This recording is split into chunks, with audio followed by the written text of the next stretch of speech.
that sense of awe, that just real, something just kind of sets in that triggers a memory, and just, they say that awe is just really good for your immune response and, releasing stress and everything. So. Hi everyone, this is Lenny Librizzi, and that was Jessica Kratz, the coordinator of the Greenbelt Nature Center on Staten Island. We will hear more from Jessica later. Have you ever experienced a sense of awe or a lifting of the weight of the world from your shoulders while in a park that is relatively unspoiled?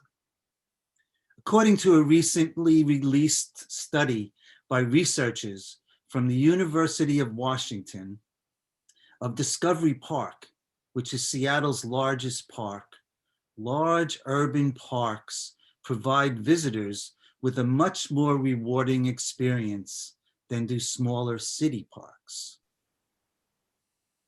A number of large, relatively wild parks can be found on Staten Island, where visitors may see mammals, birds, or insects that live in woodlands, marshes, and seashores. Views and experiences vary throughout the year.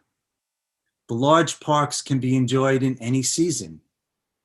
As many researchers have found, these positive nature experiences can help improve mental health.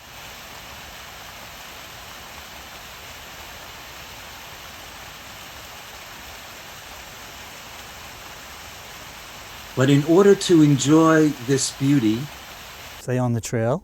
On the trail for a whole number of reasons. You want to, and I know a lot of times with a class trip, I'd give a couple of reasons. You don't want to get lost, you don't want to get hurt, you don't want to get poison ivy, and usually the class clown would guess the other one, you don't want to get in trouble. And experience it with all of your senses. It's memorable. It all kind of just, it's a conduit of memory and learning, and it's, it's one of the senses that, I don't know if we always think about it as much, because, there's usually what we see and hear more. I know with the kids, a lot of times before a class trip, I say, like, why do we have 2 eyes, 2 ears, and only 1 mouth? So we can look and listen at least twice as much as we speak. Thanks to the organizing efforts of many individuals and groups, Staten Islanders were able to save a large swath of land ringing the center of the island from having parkways built through the area. The result is the Staten Island Greenbelt. It was the first piece of the green puzzle to officially be preserved as parkland, and we almost had a missed opportunity to here, but we got it back. Some of that land was sold to be garden apartments, but the city bought it back. And very much in thanks to the person who this gate is named after, Greta Moulton, a very enthusiastic, Girl Scout, a camping consultant, realized the value of this land and got people excited around her. As long ago as the 1870s, Frederick Law Olmsted, the landscape architect who designed both Central Park and Prospect Park, envisioned a greenbelt here.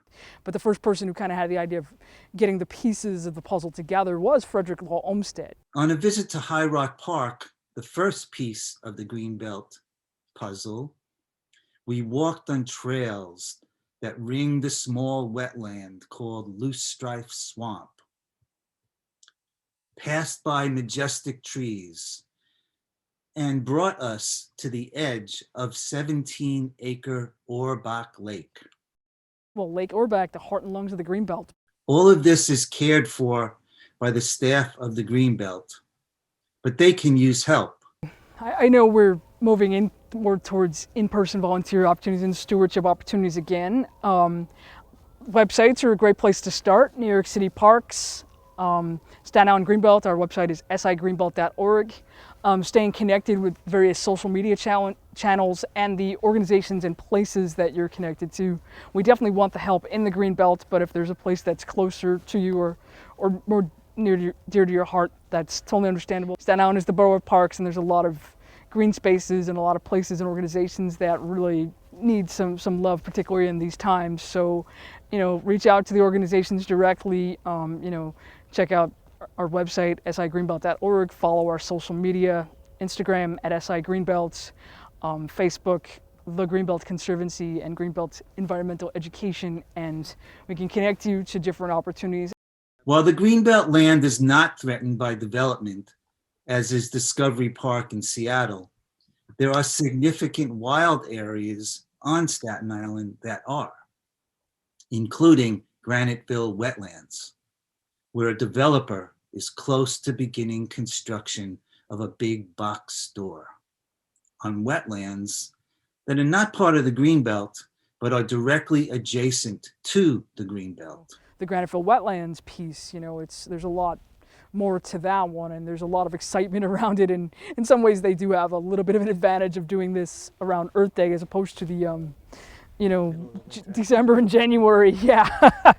Due to exceptions in the wetlands protection laws, certain parcels like the Graniteville wetlands are not protected. This is an example of encroaching development nipping at the edges of large parks. The community has been contesting the developer's plan for many years through lawsuits, letter writing campaigns, and by appealing to the developer, to local politicians, and to city and state agencies. Currently, the community is organizing a protest march, getting the word out through many forms of social media. Not only would Graniteville wetlands protect the surrounding land from storm surges and provide habitat for many species, but as an additional acreage for a large urban park like the Greenbelt, it can also help improve